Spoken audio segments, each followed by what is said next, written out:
São Benedito era filho de escravo. E quando o menino ele veio da Antioquia, da Etiópia, para a Itália como escravo e os pais. Ele era o filho mais velho e uma pessoa que o observava quando ele tinha 10 anos, observava que aquele menino era diferente dos outros. Ele trabalhava no pastoreio e muitas vezes era hostilizado pela sua cor, pelo que fazia e porque também muitas vezes, durante o seu trabalho, o seu pastoreio, ele se ajoelhava para rezar. E então os outros colegas pastores que pastoreavam com ele ficavam chateando por isso. E um senhor, vendo aquele menino com esse comportamento, comprou a liberdade dele, ou seja, deu a liberdade para ele. Ele deixou de ser escravo. Mesmo morando com os pais, ele deixou de ser escravo. Quando completou 18 anos, ele foi chamado por um eremita, um desses monges que mora no eremitério, mais afastado, vive em oração, para que ele pudesse viver também no eremitério. Ele foi. Depois, mais tarde, quando completou 20 anos, o Papa convocou todos os monges que moravam sozinhos, muitas vezes em lugares mais desertos, que eles deveriam morar numa comunidade com outros monges. E não era permitido mais que alguém morasse sozinho como religioso. Então, Benedito foi procurar os frades menores franciscanos que o acolheu com a função de cozinheiro. E ele então começou a trabalhar no convento como cozinheiro e se destacou muito pela caridade, pelo silêncio, pela oração. E diz até que certa vez São Benedito fazia os pães para os freis e quando batia na porta alguém pedindo comida, ele dava dos pães. E um dia aconteceu isso e eles reclamaram: você está dando os pães nosso para os pobres? Ele disse assim: isso não há de faltar. E voltando na despensa, os pães estavam lá. Deus os colocou de volta. E muitos outros sinais milagrosos aconteceram na vida de São Benedito, ao ponto dele ser nomeado como superior da casa, do convento, porque tinha muita humildade e todos gostavam muito dele. E ele então, exercendo a caridade, tornou-se o responsável pelos noviços, por aqueles que entravam e iam preparar-se para ser freis. E assim foi a vida de São Benedito. Depois ele voltou para ser cozinheiro, que era o que ele mais gostava de fazer, como os trabalhos manuais, o cultivo das plantas, das hortaliças, do jardim. Morreu com 63 anos, acometido por uma doença grave. Curiosamente, Santa Faustina também tinha a tarefa de cozinheira e também de hoteleira, de recepcionista e de jardineira. Olha como os dois santos celebrados no mesmo dia têm certos dons que para muitos são dons que não significam muita coisa, às vezes até mesmo As pessoas que têm a responsabilidade de fazer o almoço, fazer a janta, cozinhar em casa, faz de má vontade, sem pensar que é um dom de cozinhar para alimentar o irmão que mora com a gente. É um dom especial, precisa de muita paciência, de carinho, de gosto, de paladar, para temperar bem, para executar a sua função. E nisso, São Benedito e Santa Faustina podem nos amparar muito. Por isso os dois são padroeiros dos cozinheiros, dos recepcionistas e dos jardineiros.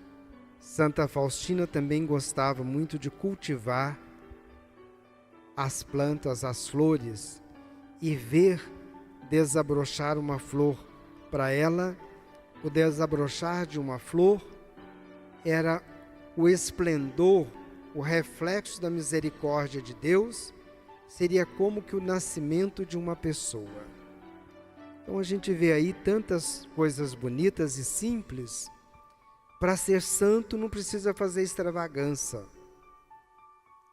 Para ser santo basta ser normal. Basta viver com fé, com disposição, com caridade e esperança. Essas são as condições para a santidade. E aí nós chegamos na obediência à vontade de Deus. Fazer porque Deus me deu tal dom. Fazer porque se eu não faço, pode ser que o outro não consiga. Jonas foi chamado por Deus para converter uma cidade. E às vezes nós não damos conta de converter aqueles que moram conosco. E a gente não tem paciência e nem obediência a Deus. E Jonas então relutou muito, mas finalmente, quando ele se entrega à vontade de Deus, a obedecer o que Deus pediu a ele, ele conseguiu converter uma cidade. E no Evangelho nós encontramos que Jesus caminhava rumo a Jerusalém. E ele encontrou muitas situações que o impedia de chegar até Jerusalém.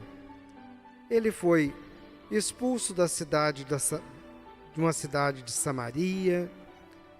Ele encontrou um jovem que fazia pergunta difícil para ele, dizendo: o que eu devo fazer na vida para ganhar o reino dos céus, para ter a vida eterna? E aí Jesus vai orientando. Cansado da viagem, ele entra num povoado e entra na casa de uma mulher chamada Marta, que tinha uma irmã chamada Maria, e que nós sabemos que tinha um irmão chamado Lázaro também. E eles receberam muito bem a Jesus. Assim que Jesus chegou, Maria pôs-se aos pés dele para escutar o que ele tinha a dizer. Sentou ali e foi escutar. Marta certamente recebeu aquele hóspede com muito carinho, dedicação, foi preparar um alimento para recepcioná-lo. Mas como todos nós sabemos, numa casa não tem só uma comida para fazer, tem tantas outras coisas. Marta então disse: Senhor, não te importas que a minha irmã me deixa fazer todo o trabalho e fica aí, sentada? Pede para ela me ajudar. E então Jesus disse: Marta, Marta, você anda preocupada com muita coisa. Uma só é necessária. Maria escolheu a melhor parte, porque essa não lhe será tirada. Quando nós nos deixamos instruir pela palavra de Deus, nada pode nos impedir de ser melhor. mas os afazeres domésticos a gente faz agora e amanhã tem que fazer tudo de novo. E é isso que Jesus diz. Ele não repreendeu Marta, ele só chamou a atenção de Marta. Tem hora para tudo e nós precisamos escolher o que é melhor. Maria foi escutar o que Jesus tinha a dizer e certamente Marta, depois disso, também escutou a Jesus e ficou menos ansiosa, certamente. E com certeza preparou um delicioso almoço para eles, para ele, para os seus discípulos, e agradecida ainda de ter reconhecido que ela se preocupava com tanto, mas bastava procurar o mais importante. Não repreendemos nem Marta nem Maria, mas devemos buscar nas duas um caminho para nós. Talvez chamar Marta Maria ou Maria Marta.